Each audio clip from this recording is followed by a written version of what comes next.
Le métier en 15 ans a évolué très très vite. On a rattrapé un siècle de retard dans notre profession.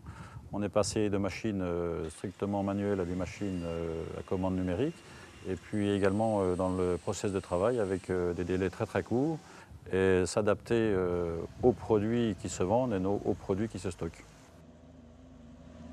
Les métiers purement manuels, style d'empilage, ont été remplacés par des machines de plus en plus à commande numérique et aérosuspentateurs. Et aujourd'hui, on demande de plus en plus d'opérateurs, donc d'agents de production performants au niveau de la commande numérique et de la conduite de machines avec la connaissance du matériau bois.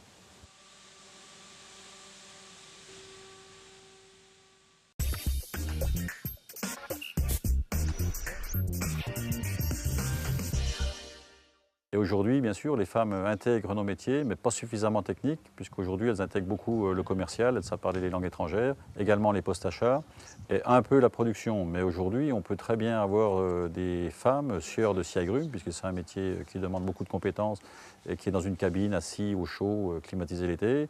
Et même chose dans les produits de débit, où on a des petites pièces de bois à manutentionner pour contrôler par exemple la qualité, contrôle qualité, contrôle d'étiquetage ou de marquage pour les machines Grecon qui mettent en longueur les bois en fonction des commandes.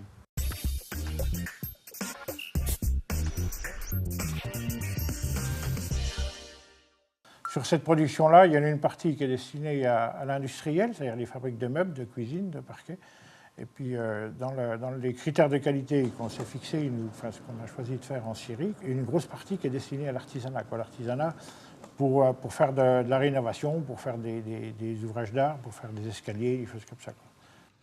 Donc l'évolution de la profession, c'est l'évolution également des produits, puisqu'aujourd'hui on fait un travail de deuxième transformation. On débite les bois à la demande, en longueur, en largeur, en épaisseur.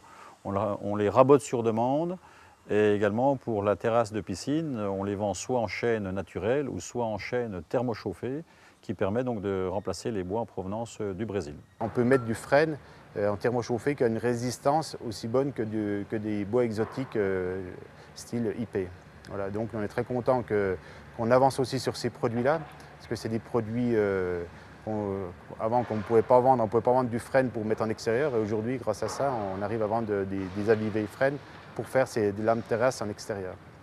Avec nos bois, nous pouvons faire des produits de seconde transformation qui se vendent dans des magasins de bricolage genre tasseau raboté, moulure, baguette d'encre, champlat ou autres, et des lambris également en bois du Jura pour la décoration des gens qui construisent leurs pavillons.